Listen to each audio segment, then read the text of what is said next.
Okay, Sanjay, thank you so much for joining us on the broadcast. Let me now open up this conversation to our guests. Dr. Tina Sharma joins us, Advocate Manasvi Thapar and Gautam Mukherjee. Ultimately, let me begin with Manasvi Thapar. Manasvi Thapar, it doesn't matter essentially where the oath-taking ceremony will take place, who really will be there, because the big question that everyone wants answered from the BJP is that now that you're back in power after 27 years, who really will get the mandate of the Bharatiya Janata Party for the next 5 years? Because of course, surely the BJP does not want this to be a 5-year stint in the national capital. They are clearly hoping that we've now broken the Aam Aadmi Party and Congress spell. We've made our way back. Who's going to be the person leading them? Do you think it's going to be a really strong face like a Yogi Adityanath who was placed in Uttar Pradesh, or will it be an unexpected name from the BJP, which is a strategy that the party has been adopting for the past few elections, as we've seen?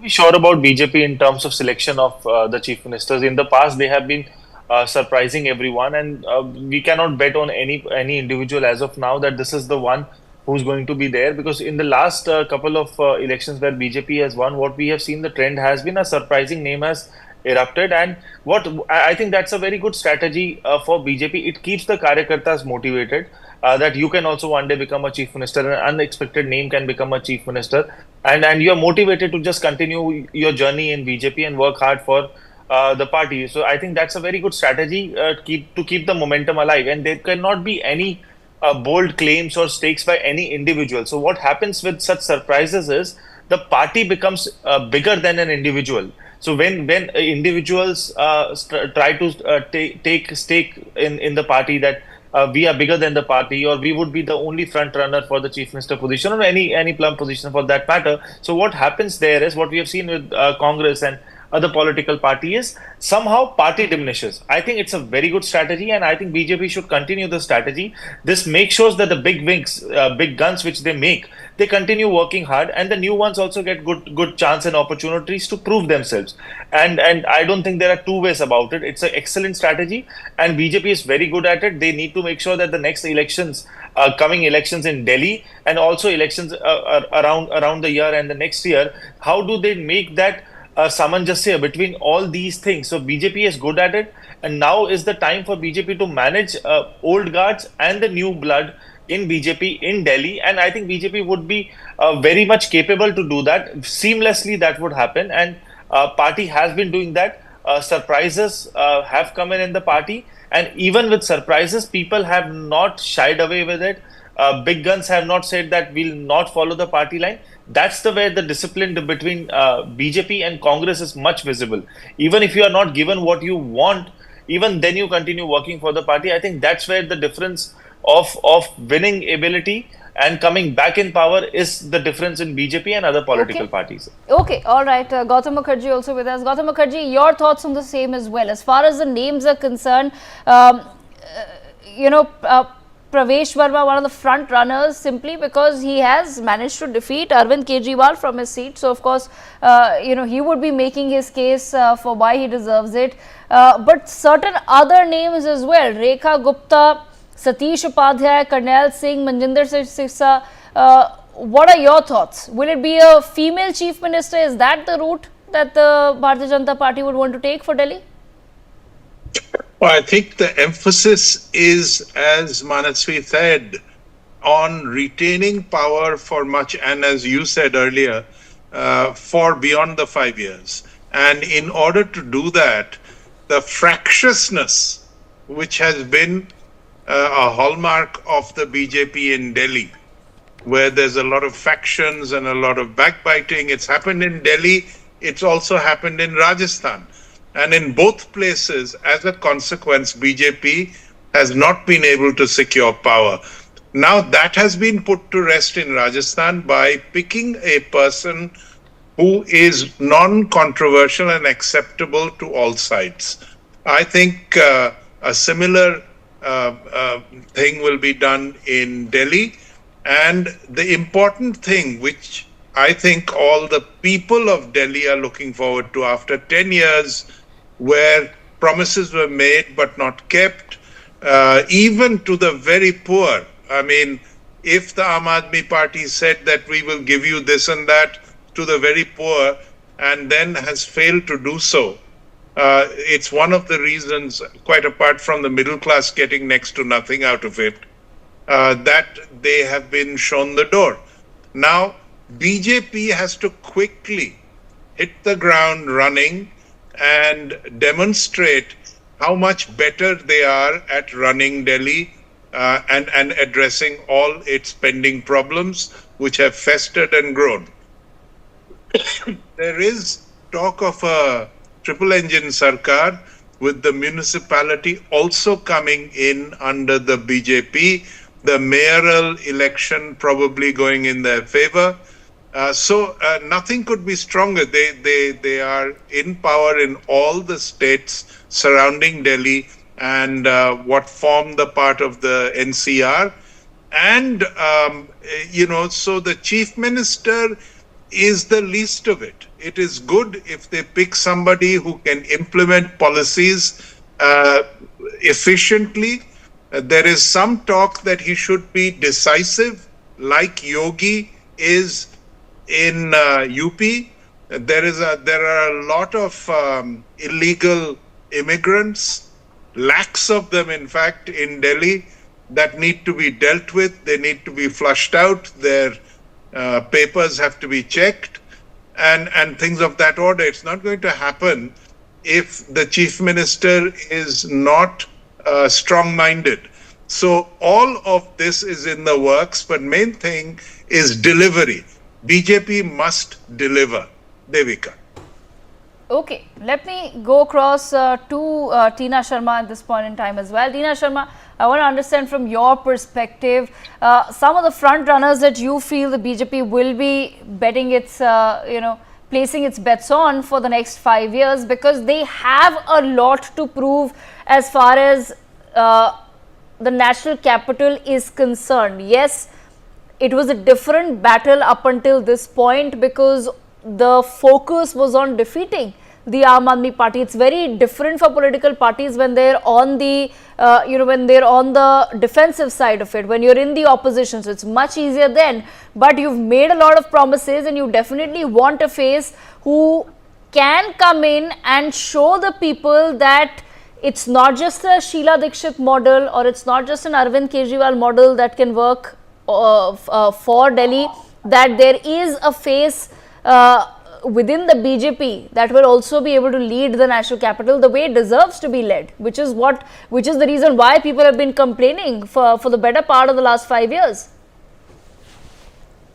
Absolutely, I completely agree to that point. In fact, Gautam and Manasvi had similar kind of, understanding what I have. But I'll quickly, put across my points. One is that a person should be very, very approachable to the slums, and can be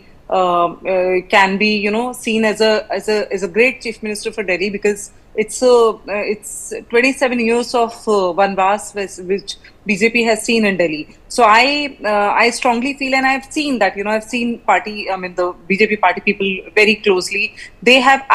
I have 10 people in mind who could be for the who could be for the chief minister post. But then it's very, very, it's very, very unpredictable, and it's very, very wrong would be wrong on my side, on my front, that I would be taking one name, because I know BJP Karyakartas, the people who fought parliamentary election, they have asked or made to sit for the parliamentary election, and PM has picked up new candidates from that area, and now they fought like Pravesh Verma, like other candidates, Ramesh Vidhuri, they fought MLA elections. So BJP has a Karyakarta which has to stand by the party or take the party court. Whatever party decides, they have to abide by it, because it's a Karyakarta driven party and it's a cadre based party. The candidate is any person who is working for the party has a second level.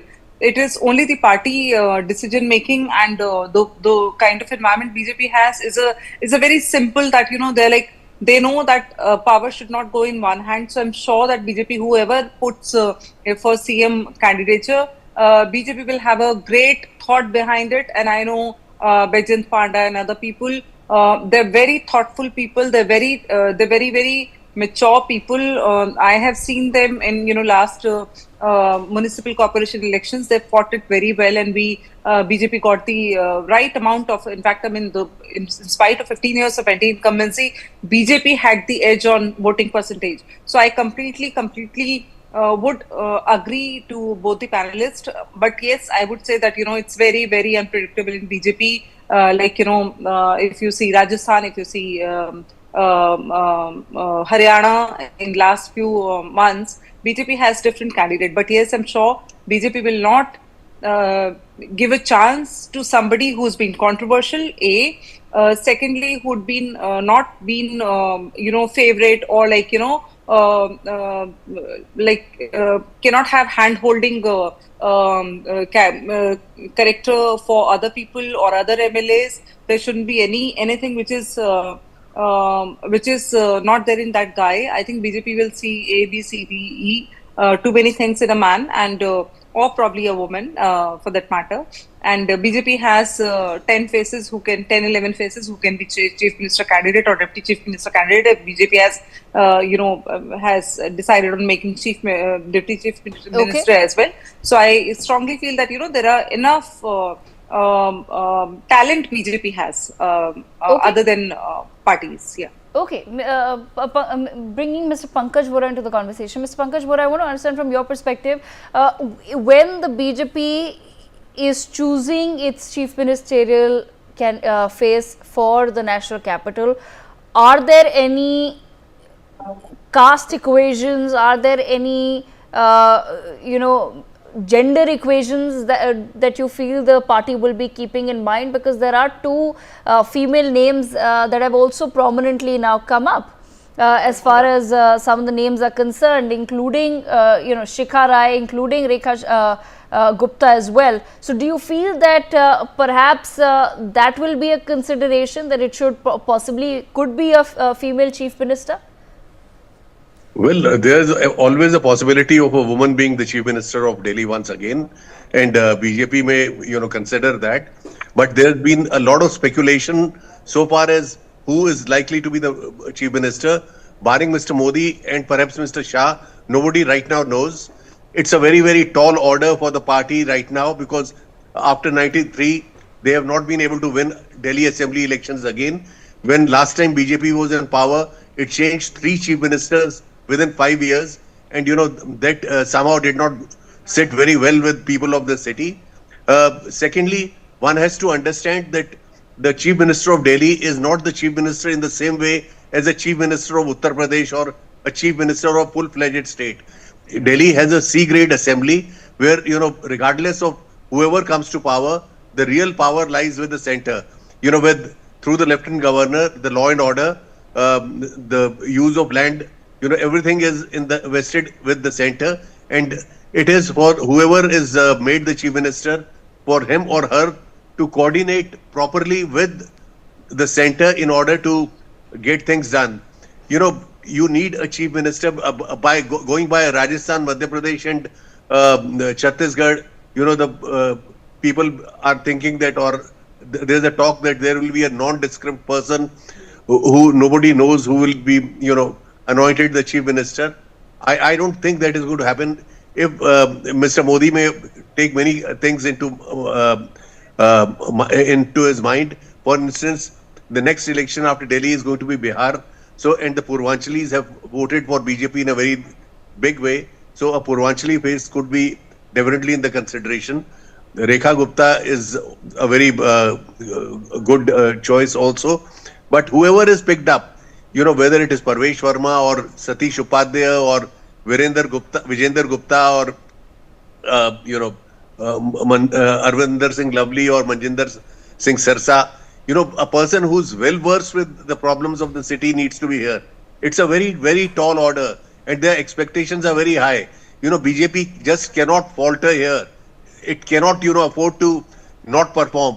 If it does not perform in Delhi, it will have repercussions everywhere else in the country.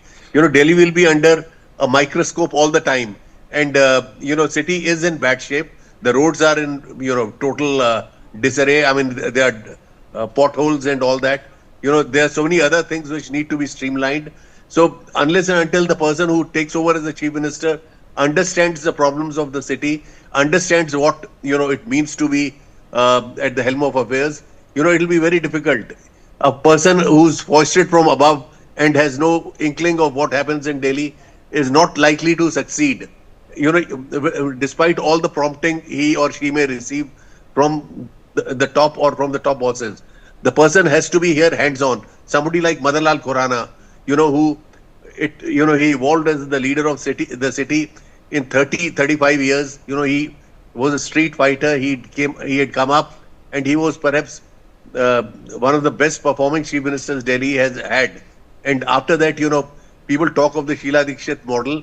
Sheila Dikshit model, worked because of, certain elements, and, people have rejected that model because 6 elections which the Congress contested, putting Sheila Dikshit model in the center, they have lost. So there is no such model anymore.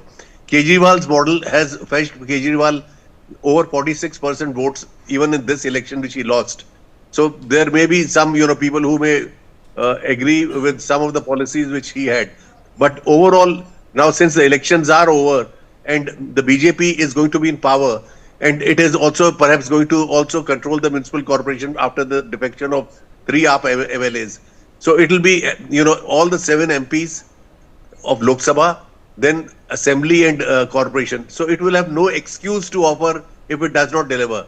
So it has to have people and also officials, whether you have a chief secretary, whether you have the lieutenant governor, all of them should be very, very familiar with how the city behaves and what the city wants. And it is only, it is going to be, as I said, a very difficult task, but there is no, after people have given it such a good mandate, massive mandate, there's no escape from the responsibility, and they have to, pick up their team, and their team, has to live up to the expectations of the people. Okay, all right. On that note, I've run out of time, but I thank all of our guests and panelists for joining us to take this foreign conversation forward. Remember, viewers, we've been informed that the BJP is likely to announce the name of the next Chief Minister for Delhi tomorrow. Stay tuned to NewsX.